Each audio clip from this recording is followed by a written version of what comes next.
What's going on, everybody? Hope you're all having an amazing day. I'm James Salvatore, and today I have something special here for you all. This is the 2020 Range Rover Sport V8 Supercharged model. And in today's video, like always, I'm going to be telling you some facts you need to know about the vehicle, and then we're going to go out for a drive and see how it does.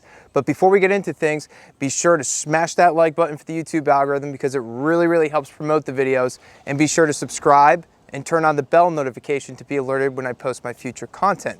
On the channel, I typically do new car reviews, new car comparisons, classics, exotics. So if that sounds like your thing, be sure to stick around. And with that said, cue the cinematic shots.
All right, let's get right into things because there is a lot to cover inside and outside of this vehicle.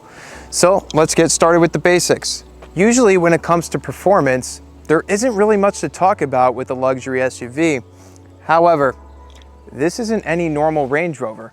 Underneath the hood of this beast, you have a 5-liter supercharged V8 putting out 518 horsepower and 461 foot-pounds of torque through an automatic transmission, which propels this 5,100-pound SUV to 0 to 60 in just 5 seconds flat, which is impressive for an SUV of this size. It gets 17 miles per gallon in the city and 22 on the highway for an estimated 19 miles per gallon combined. And it could tow up to 7,716 pounds. And boy, does this V8 sound good. Just take a listen.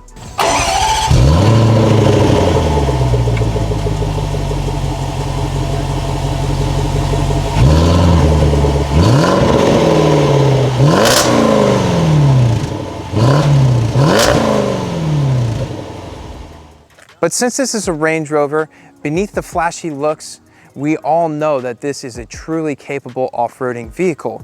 And although I can't demonstrate that for you on a course today, I will be talking about some of the capability that this vehicle has.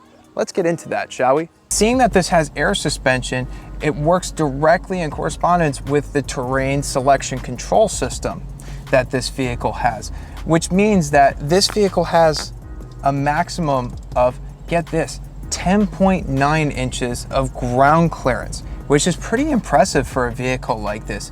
You also get a 30-degree approach angle, a 33-degree departure angle, and a 25.7-degree ramp over angle, which is really good. Say if you were to take this vehicle, let's just say rock crawling or something like that, where you had to get over the top of a hill. But the capability doesn't end there, of course, because this is a Range Rover. So that means you could take it into water up to 33.5 inches, which is just about up over the grill, which is pretty impressive. So as long as you're keeping those air intakes free of water, you're fine. And they're so high up in this vehicle, it allows for a lot of flexibility. And seeing that the doors are double sealed, you don't have to worry about any water getting into the vehicle at all.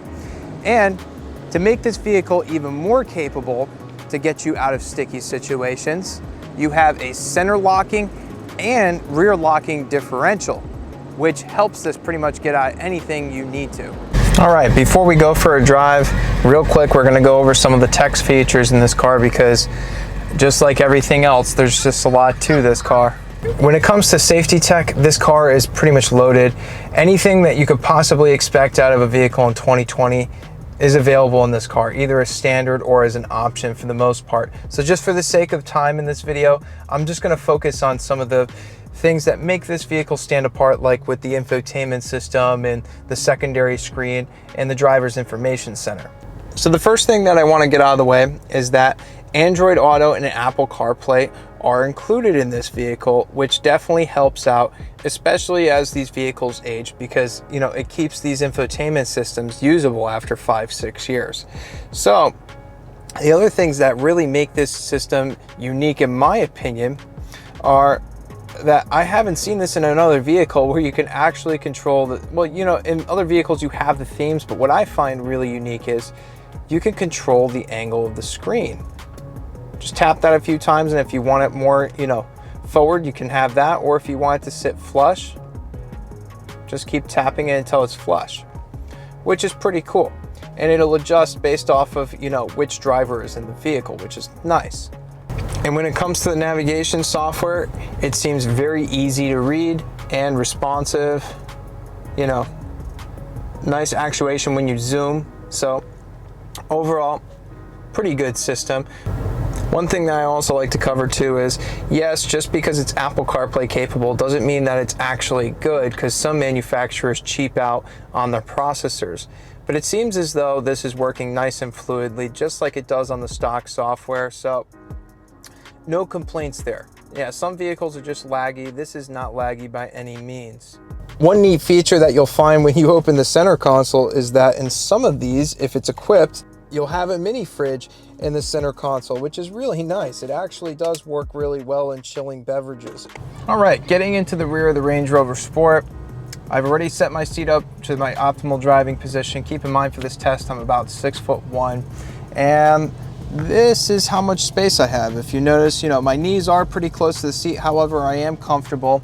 And when it comes to headroom, I would say, I got about an extra 1.5 inches. So I would say maybe people 6'2", 6'3" would fit comfortably. Anybody over 6'4", like 6'5", I don't think this is for you back here, but it's definitely doable.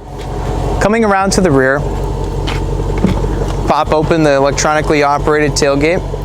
You have a maximum of 45.3 cubic feet of cargo space, which is pretty good. You should be able to fit whatever you need to, especially if you were to fold down the seats. But enough talking about this vehicle. Let's get it out on the road and go for a drive.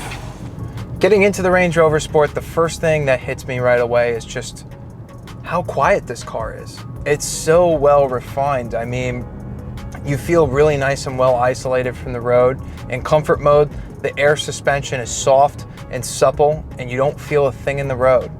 And I think part of the reason why it's so quiet in here is because Range Rover didn't cheap out. For under $100,000 aspect here, you get double paned windows, and that makes all the difference. And you'd be surprised how many $100,000 plus cars don't even have that. But while it's nice to know that this thing could be quiet, refined, and luxurious, most of you are getting the V8 Supercharged because you want to hear that beautiful V8 like I mentioned earlier. And as soon as you roll down the windows and you switch this car into dynamic mode, this V8 comes to life. Just take a listen.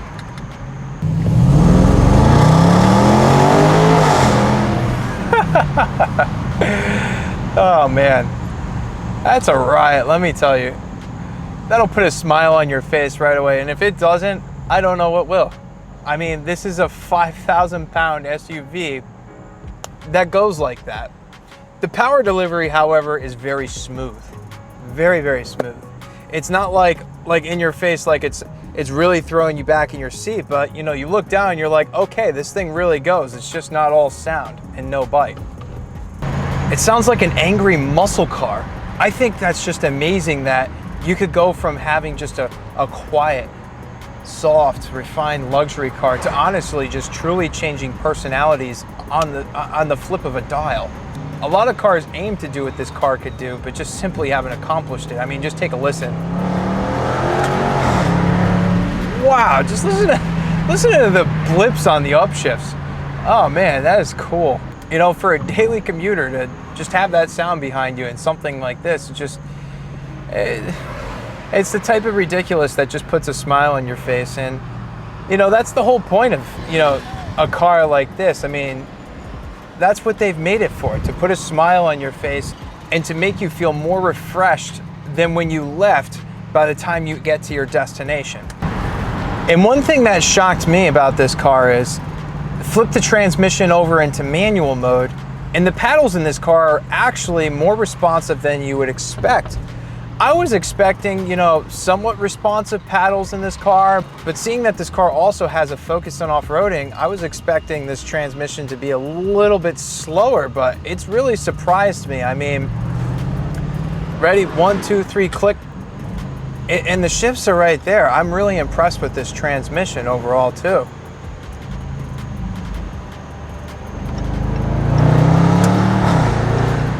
One thing you got to realize though is that even though this car has over 500 horsepower, you would expect it to kind of be like a brutal power delivery.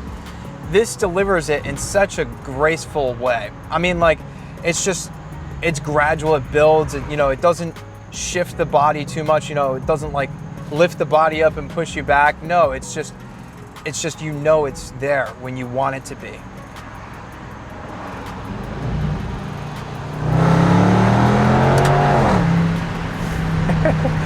Just listen to that. Oh man, that thing it just sounds great. It sounds great. It really does.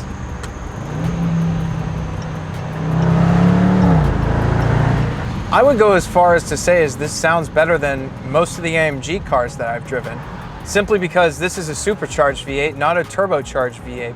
That still makes the difference. As good as they've made the turbocharged V8s in Mercedes, it just loses that sound that something like this has. I mean, it literally just sounds like an angry muscle car trapped inside of just a luxury cruiser. It's just like you don't expect the sound to come out of this thing when it does, but when it does, it just puts a smile on your face right away. Although you definitely do feel the weight of this car. Being that this car is over 5,000 pounds, you know, this is a lot of mass to move in a car.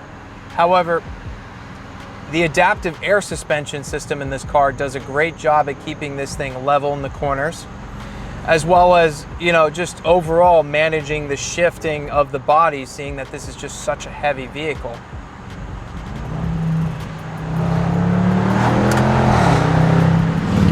However, one area that I would like to see a little bit of an improvement on is the throttle response in this car. It feels like, you know, you put your foot into it, about 15% of the pedal does nothing, and then once you hit like 20%, all of a sudden it kind of wakes up. But I think that could easily be fixed with just a little bit of throttle remapping. That would be my only complaint, just in dynamic mode, that it could be a little bit jumpy on the throttle. One thing I'll praise Range Rover on with this car is definitely the build quality. It's excellent, honestly. It surpassed my expectations for it. You know, when you press on, you know, the center console and, you know, you push on door panels, there's absolutely no creaks, groans, or rattles. The car is absolutely silent even when you're hitting bumps. And the fit and finish of the materials that were chosen for this car are right where they need to be. All the leather in this car is soft and supple. And yes, although they have used a few leatherettes, they've put them in areas where your eye isn't really drawn to them, and they're still soft touch. I mean, the only area where they did cheap out was the lower third of the door cards, but that's out of your line of sight. Everything else from the ground up is wrapped in fine leather, and it just feels so high quality in here. After reviewing all different kinds of cars, I've learned that just because a car is $100,000, let's say, doesn't mean that manufacturers still don't cut corners. And this just feels like a car that wasn't cut corners with, and I appreciate that. Overall, I would say that the Range Rover Sport is kind of a jack of all trades. You get so much with this vehicle. It does so many things way better than you actually think it would, because usually vehicles that try to accomplish this many things fall flat on their face. Like maybe they do 2 out of the 5 things that they're supposed to do really well, and they're just average at all of them. But when you look at all the things that this vehicle is trying to be and do, and how it executes it, you really come to an appreciation for the vehicle. I mean, you want this vehicle to be a quiet, refined, and comfortable luxury car? It is. With the double paned windows and the increased sound detonation, you don't hear a thing. You're so well isolated from the road as you drive. When you want to be a bit of a hooligan and you pop it over into dynamic mode, that V8 wakes up right away, and you'd be surprised at how responsive the paddle shifters are when you're trying to roll through the gears, you know, on a nice windy back road. And I'm not saying that this vehicle is the best at handling, because, you know, it is a large, heavy vehicle, but it'll definitely surprise you with how composed it is. It never really dips into the corners like you'd expect something this heavy to. The air suspension does a very good job at counteracting that body roll, in my opinion. And when you want a vehicle that you could take off-road and pretty much go anywhere with, the capability that this vehicle has is second to none. I mean, there are a few other vehicles where you get automatic locking differentials, and in this car you have it, like I said before, in the center and in the rear, and then you have the air suspension that raises up to give you over 10 inches of ground clearance. I mean, that, and pair that with the fact that you could go in like 30 inches of water, and you got a really capable machine here on your hands. And some of you may never use the off-roading features, but it's nice to know that they're there, especially if you live in areas where you have extreme climate or extreme weather. You'll never have to worry about getting home or going out somewhere in something like this. Now, I'm one for telling it like it is, and there's very few vehicles that impress me the way that this vehicle has impressed me. For the price point, I feel that this is completely justified in every penny that they're asking for this vehicle, because the overall quality of it is just there. The build quality, like I said earlier, is excellent, and all the materials in here feel premium and high-end, and you have all the tech features that you could possibly want in a vehicle. Other than that, there really just isn't much for me to say other than good job, Land Rover, and keep up the good work. Well, that's all for today's video. I hope you all enjoyed it as much as I enjoyed making it for you. Hopefully it helped in your purchase decision. If you haven't done so yet, be sure to help me out by destroying the like button for the YouTube algorithm, and be sure to subscribe and turn on the bell notifications so that you don't miss out on new uploads every Wednesday and every weekend. Before we go though, I'd like to say a special thanks to my friends down at Land Rover of Darien, Connecticut for making this review possible. They're an awesome, friendly group of people to deal with, and they have a lot of rare models in their inventory. So if you're in the market for a new Land Rover or Range Rover, be sure to check them out. I'm gonna leave their contact information in the description below so you can do so. And with that said, thank you for watching, and I'll see you next video.